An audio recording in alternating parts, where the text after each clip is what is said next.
We are friendly and we're communicating and things are status quo. No, you are not divorced. No, we're not. You are separated. Yes. Dorit Kemsley spent nearly a decade being one of the most recognizable faces on Real Housewives of Beverly Hills. The fashion, the accent, the enormous Encino mansion, the marriage that always looked like it was holding together even when the cracks were visible on camera.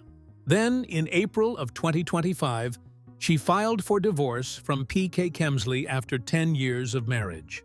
And what has come out since the filing, through court documents, through her own memoir, and through interviews she's given in the months that followed, paints a picture that is considerably more complicated than anything the show managed to capture. This is the full story, and it starts somewhere most people didn't expect. The marriage that was always more complicated than it looked. Before getting into what ended the marriage, it's worth establishing what the marriage actually was, because the version that aired on Bravo and the version that existed in real life were not entirely the same thing, and the distance between those two versions is where most of this story lives. Dorit and Paul Kemsley, known to everyone as PK, married in 2015 after a relatively swift courtship. PK was a British music and sports manager who had built a career around big personalities and bigger deals. He was charming, funny, and comfortable in front of a camera in a way that suggested he had spent a lot of time around people who were paid to be entertaining. Dorit was a fashion entrepreneur with an eye for aesthetics and a personal style so specific that it became its own storyline every season she appeared on the show. Together, they looked, on paper, like a natural fit for the world they were entering. Dorit joined Real Housewives of Beverly Hills in Season 7, which aired in 2016. She arrived into a cast that already had its own established dynamics and power structures, which meant her first season was partly about finding her footing and partly about surviving the particular kind of scrutiny that a new housewife faces from both the cast and the audience. She survived it. And then she did more than survive. She became one of the show's most consistently discussed cast members, which in this context means that people had strong feelings about her in both directions. PK appeared regularly alongside her. He was present at cast events, involved in storylines, and clearly comfortable with the cameras that follow a housewife into most corners of her life. But something that became clearer in retrospect, and that Dorit has since spoken about directly, is that the dynamic between them shifted as her profile on the show grew. There's a specific thing that happens when one half of a couple becomes significantly more famous than the other in a short period of time. The balance of attention changes. The roles in the relationship start to feel different, and what once looked like a partnership can start to feel like something less symmetrical. Dorit has acknowledged that people in her life began pointing this out to her, and that once she started seeing it, she couldn't stop seeing it. The financial picture that existed behind the lifestyle shown on camera was also considerably more complicated than viewers would have guessed from watching. The Kemsleys lived in an 8,901 square foot home in Encino. 6 bedrooms, 10 bathrooms, the kind of property that doesn't just cost money to buy, but costs significant money to maintain. What was not visible on screen was the degree to which that property's finances were under strain. 2 mortgages, totaling $6 million. Payments that were, at various points, not being made. The house appearing multiple times in foreclosure proceedings that Dorit described publicly as embarrassing and painful to discuss. None of this was the version of the Kemsley marriage that appeared on television. The show captured conflict and tension and occasional genuine emotion, but it did not fully capture the gap between the image being projected and the reality underneath it. That gap was growing throughout the later years of the marriage, and it was growing in more than one direction at once. What accelerated everything? What Dorit herself has identified as the moment when the trajectory of the marriage changed in a way that couldn't be fully reversed, didn't happen on camera. And it didn't happen because of money or fame or any of the things that most observers would later point to. as the obvious explanations. The night that rewired everything. In October of 2019, Dorit Kemsley was at home in Encino with her 2 children when 3 men broke into the house. PK was away in the United Kingdom at the time. The intruders restrained her at gunpoint, threatened her life in front of her children, and spent approximately 20 minutes in the home before leaving with jewelry and other valuables. Neither the children nor Dorit suffered any injuries. But what happened to her in the months and years that followed is something she has described with a consistency and specificity that makes it clear it was not something she moved through quickly or easily. The PTSD was documented on the show, the therapy sessions, the anxiety, the specific ways that the experience had rewired how she moved through ordinary situations that had never previously felt unsafe. She was candid about it in a way that is relatively rare for a reality television cast member, who typically has to balance genuine vulnerability with awareness that everything they say will be received by an audience looking for entertainment. What was also documented, though, was PK's response to what she was experiencing.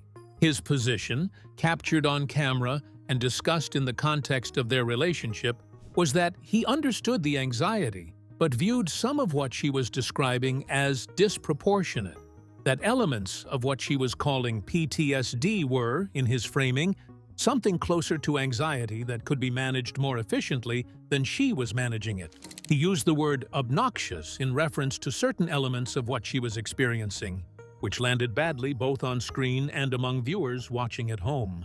For Dorit, this was not a small thing.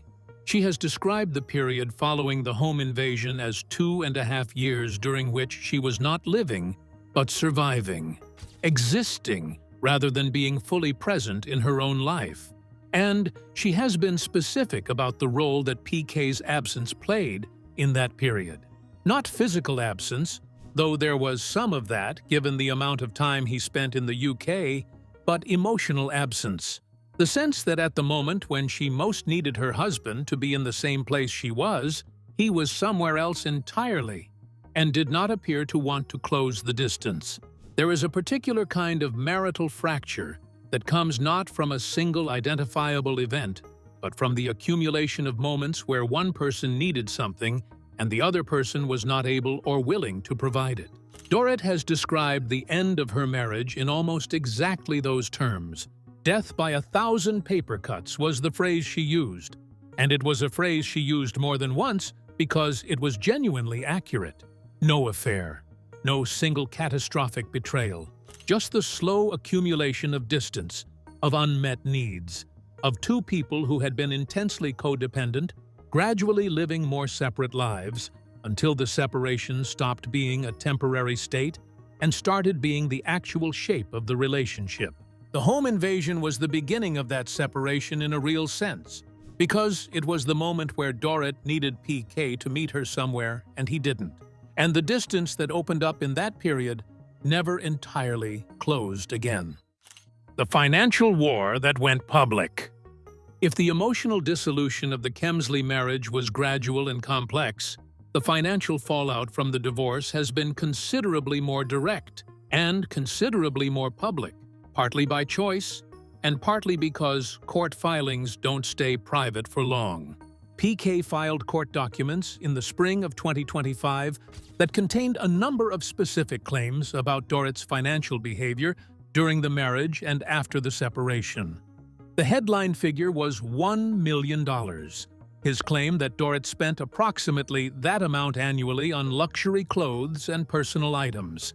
He alleged that while this spending was continuing, mortgage payments on the Encino property were not being made, and that the house was consequently in a precarious financial position that constituted, in his words, a crisis. The allegations got more specific from there. PK claimed in the documents that Dorit had used one of their children to pressure him for money, specifically requesting 2 payments of $50,000 for a spring break vacation, and, according to him, threatening that if he didn't comply, she would damage his reputation and interfere with his relationship with his girlfriend.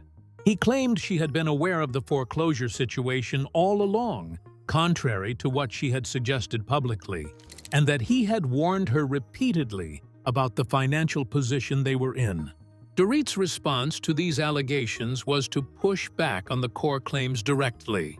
Her position was that the money she spent was money she had earned, that her income from the show, from brand partnerships, and from her own work was what funded her lifestyle, and that it was not accurate to characterize her spending as something done at PK's expense. She acknowledged spending significantly on fashion, but described it as a professional expenditure for someone whose public image is literally what she is paid to maintain. She was also clear that she wanted to sell the house, had wanted to sell it for some time, she said, but that the inability to have productive conversations with PK had made it impossible to move forward on that or any other practical decision. What made this public disagreement particularly striking was how specifically it illustrated the breakdown in communication between them. Both of them were describing a situation in which they couldn't have functional conversations, in which every attempt at negotiation turned into accusation, in which the basic practical decisions that needed to be made about their shared property and their children were being made harder by the emotional state of the relationship. The house, that 8,000-square-foot monument to the life they had built together on camera, was sitting at the center of all of it, losing equity, approaching foreclosure, and impossible to resolve because the two people who needed to agree on what to do with it were not capable of agreeing on anything. The court had not yet ruled on PK's request for an immediate sale. At the time the most recent documents were filed. The house remained, legally and literally, stuck between them. What Dorit finally said out loud. The details that have emerged through the divorce proceedings tell part of the story. The details Dorit has chosen to share herself in her memoir and in the interviews she's given since it was published tell a different, and in some ways more revealing part. She wrote the book. That choice alone says something. Reality television cast members often write books when they are in the middle of something they are trying to process publicly. And Dorit's memoir is clearly that, an attempt to take ownership of a narrative that was otherwise being shaped entirely by other people's accounts of what her marriage had been and why it had ended. The title and framing positioned it as a story about becoming herself, about the specific and sometimes painful process of figuring out who she was outside the context of the marriage and the show and the public identity that had been built around both. The things she disclosed were specific enough to be credible and restrained enough to reflect someone who was aware that what she said publicly would have consequences. She talked about PK's drinking, not as a salacious revelation, but as a practical fact about the marriage that had made certain periods of it more difficult than they might otherwise have been. She talked about the codependency that had characterized the earlier years of the relationship, the way they had been almost entirely enmeshed in a way that had felt like closeness, but had made it harder to function independently when independence became necessary. She talked about her own star rising on the show and about the way that shift in attention had changed something in the dynamic between them. She was careful in how she discussed this.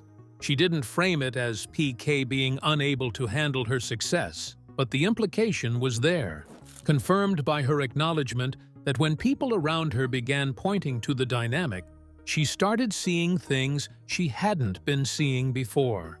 That kind of retroactive recognition, understanding something about a relationship only after someone else names it, suggests a person who had been operating inside a situation without quite having the distance to see its full shape.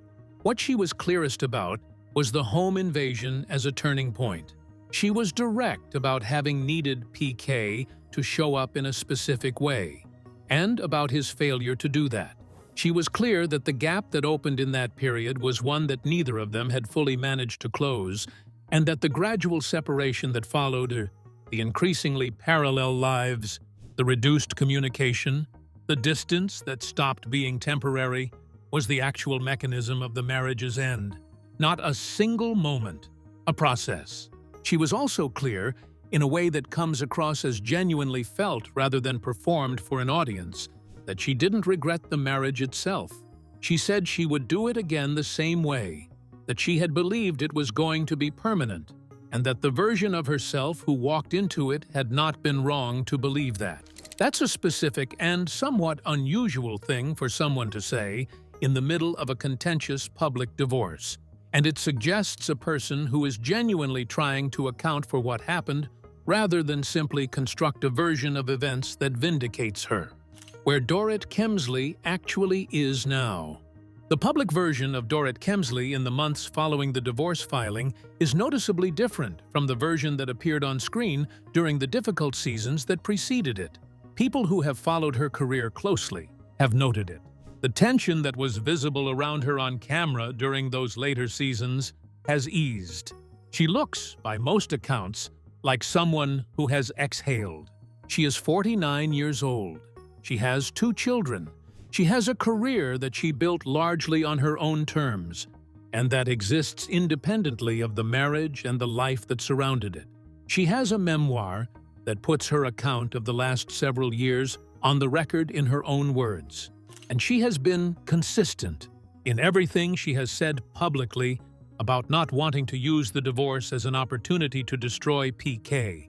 She has been clear about the conflict with him, clear about the ways the relationship fell short of what she needed, but she has not attempted to build a case against him as a person. She has spoken about her children and about wanting to protect them from the fallout of a divorce that has, despite her intentions, become very public very quickly. The financial situation remains unresolved in the technical sense. The court has not ruled, the house has not been sold, and the specific disputes about spending and mortgage payments and the children are working their way through a legal process that moves on its own timeline regardless of what either party wants. That unresolved quality is its own kind of story. 2 people who built something very large together, now fighting over how to dismantle it, which is the unglamorous reality underneath every high-profile divorce, regardless of how much or how little of it appears on television. What she has said, in the clearest and most direct terms she's used throughout all of this, is that there was a specific period, roughly 2.5 years, during which she was not living her life, but surviving it, and that the version of herself that exists on the other side of that period is someone she recognizes more clearly and trusts more completely than the version who was inside it. That's not a tidy ending. The house is still in dispute. The divorce is still in process. The show is still ongoing. But the person at the center of all of it is, by her own account, in a fundamentally different place than she was when the marriage was technically intact, and the cameras were still filming a version of it that didn't fully match what was actually happening. That gap between what was being shown and what was actually true is probably the most honest thing about this entire story, and it turned out to be impossible to maintain indefinitely. Dorit Kemsley spent a decade letting cameras into her home, her arguments, and her life, and still managed to keep the most important parts of what was happening largely private until the marriage was already over. So the question worth sitting with is this: if the version of a life that gets filmed and broadcast can be that different from the version actually being lived, what does that say about everything else we think we understand about the people we watch every week? Thanks for watching. If you enjoyed this video, be sure to like and subscribe to our channel. For more interesting stories like this, be sure to click on the next video that pops up on your screen. You never know what you'll discover next.